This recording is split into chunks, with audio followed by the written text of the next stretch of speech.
बच्चों, आज हम पढ़ने वाले कक्षा 12वीं कृषि से फसल उत्पादन में अध्याय 2 भू सर्वेक्षण के तहत क्षेत्र का नक्शा तैयार करना एवं क्षेत्र की गणना करना। ठीक है, क्षेत्र का नक्शा तैयार करना और क्षेत्र की गणना करना। तो यहाँ क्षेत्र का नक्शा किस तरीके से तैयार किया जाता है और क्षेत्र की गणना किस तरीके से की जाती है उसको आज हम बताने वाले हैं। सबसे पहले क्षेत्रफल ज्ञात करना। क्षेत्रफल जो ज्ञात की जाती है, आप पिछली क्लासेस में बहुत अच्छे से पढ़ चुके हैं, समझ चुके हैं। आप छोटे छोटे क्लासेस में भी क्षेत्रफल ज्ञात करना सीखे थे। जैसे कि आप कोई भी आकृति का क्षेत्रफल ज्ञात करते हैं, जैसे कि त्रिभुज की आकृति का, आयत की आकृति का, समांतर चतुर्भुज की आकृति का, तो बहुत सारे ऐसे स्थल होते हैं जिसका हम क्षेत्रफल ज्ञात करते हैं। क्षेत्रफल का मतलब एक एरिया होता है और जहां हम जिस स्थान में खड़े रहते हैं, जितना हम स्थान घेरते हैं वही हमारा क्या कहलाती है, क्षेत्रफल कहलाती है। यानी कोई भी वस्तु जिस जगह पर है वह जितना स्थान घेरती है वह उसका क्या कहलाता है, क्षेत्रफल कहलाता है। तो यहाँ हम क्या करने वाले हैं, एक भूभाग का क्या करने वाले हैं, क्षेत्रफल ज्ञात करने वाले हैं। और भूभाग का मतलब होता है खेत का क्षेत्रफल। किस तरीके से हम तैयार कर सकते हैं आज हम बताने वाले हैं। ठीक है, तो खेत का क्षेत्रफल जब भी हम ज्ञात करते हैं तो उसमें सबसे महत्वपूर्ण बात होती है कि खेत के भूभाग का मापन किस तरीके से किया जाता है और कितना मापन का कितना होता है, ये हमें सबसे पहले याद होनी चाहिए। ठीक है, जैसे कि मैंने कुछ मापन लिखी हुई है और कुछ सूत्र लिखे हुए हैं जिसके तहत हमें क्या करना है, क्षेत्रफल ज्ञात करना है। जैसे कि यहाँ भूभाग का क्षेत्रफल ज्ञात करते हैं तो सबसे पहले समकोण त्रिभुज का क्षेत्रफल।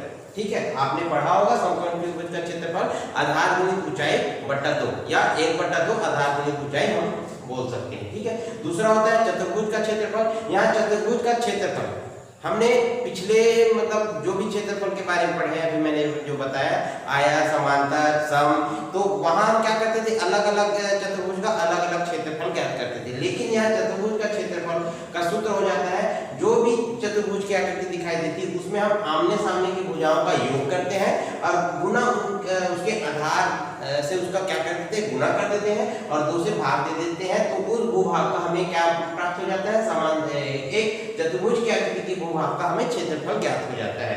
तो जो भी चतुर्भुज की आकृति वाले भूभाग होगी उसमें यही सूत्र लगाकर हम क्या कर सकते हैं, उसका क्षेत्रफल ज्ञात कर सकते हैं। तो यहाँ आगे मैं बताना चाहूंगा क्षेत्रफल संबंधित मापी, ये बहुत आवश्यक है। जब भी हम भूभाग का क्षेत्रफल ज्ञात करते हैं ये जो मापे हमें याद रहना अति आवश्यक है। यदि ये हमें याद नहीं होती तो हम क्षेत्रफल ज्ञात नहीं कर सकते हैं। जैसे कि 1 सेंटीमीटर, ठीक है, तो 1 सेंटीमीटर बराबर 0.3937 इंच लगभग होता है। ठीक है, यहाँ क्या होगा, 1 सेंटीमीटर के बराबर क्या होता है, 0.3937 इंच। दूसरा है आपका 1 इंच। ठीक है, ये पूरी मापन है जो मैंने लिख के आपको बता दिए हैं, एक एक करके मैं समझा रहा हूँ। एक इंच का बराबर होता है 2.54 सेंटीमीटर लगभग। ठीक है, 2.54 सेंटीमीटर लगभग इसलिए बोला जा रहा है क्योंकि पॉइंट में, इसलिए उसको हम लगभग बोल सकते हैं। ठीक है, उसके बाद है आपका 1 फुट। तो 1 फुट के बराबर होता है 0.3048 मीटर। 3048 मीटर लगभग बोला जा सकता है। उसके बाद है आपका 1 गज। तो 1 गज के बराबर कितना होता है, 0.9144 मीटर लगभग होता है। 9144 मीटर क्या होता है आपका, लगभग होता है। और 1 वर्ग फुट बराबर होता है 144 वर्ग इंच। 1 वर्ग फुट।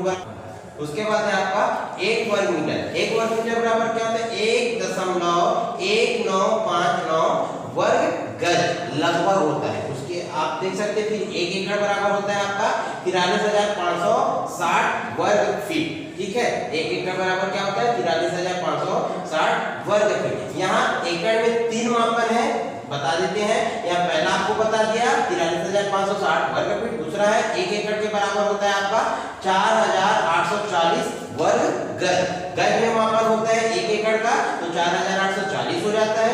1 एकड़ का वर्ग फीट में मापन होता है तो 43560 वर्ग फीट में हो जाता है। उसके बाद आप देख सकते हैं इधर आपका दिया होगा 1 एकड़ बराबर 0.4047 हेक्टेयर।